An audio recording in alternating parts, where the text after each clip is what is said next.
There are many different facets of this Russian invasion and war in Ukraine, including the humanitarian and refugee issues we've been covering. Refugees trying to flee from Ukraine to neighboring Poland, for example, and now there are reports emerging of African students who've been trapped in Ukraine who say they're facing rampant discrimination prevented from crossing the border as Ukrainian authorities, they say, are prioritizing the passage of, quote, Ukrainian people or white people.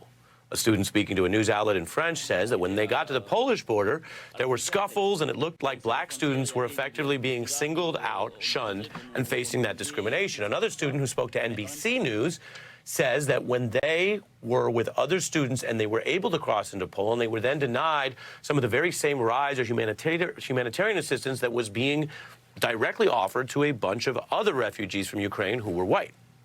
This person saying point blank off camera that they said they were denied help, basically trying to get through that process to Poland because of their skin color.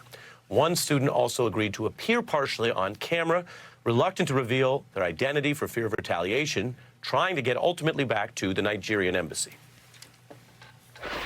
What did you experience trying to get here? So many hard times, very tough times. Were people helping you or? Some people helping us, but the guards on the border, they didn't help us. It was hard to talk to them because most of them, we can understand of the situation, they were very nervous.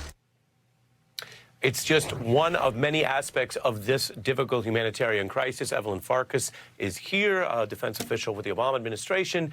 I think people do understand just how many different ways that refugee flows and refugee crisis throughout world history have revealed many terrible things. The United States, among many of the countries that doesn't have a perfect record here.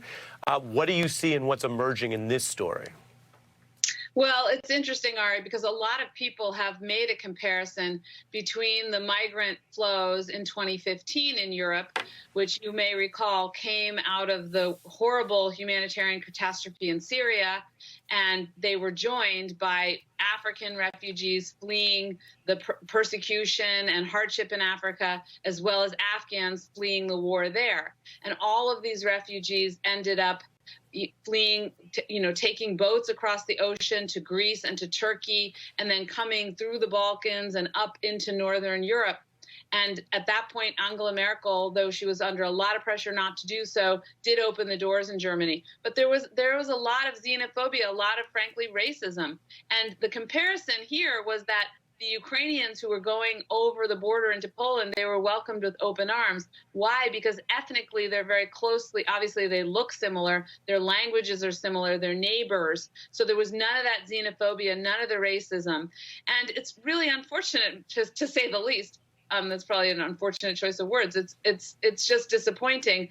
Ukraine is a cosmopolitan country. Kyiv is a capital city with a lot of industry, probably more than one university, I actually don't know, but many universities, students there from all over. We've seen them in some of the footage NBC has shown in hiding out also in the metro tunnels.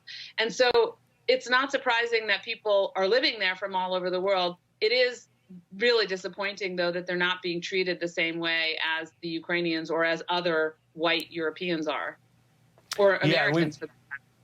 Yeah, and we've just been sort of keeping up with this because, as I showed, there's some limited reporting. There was some print reporting.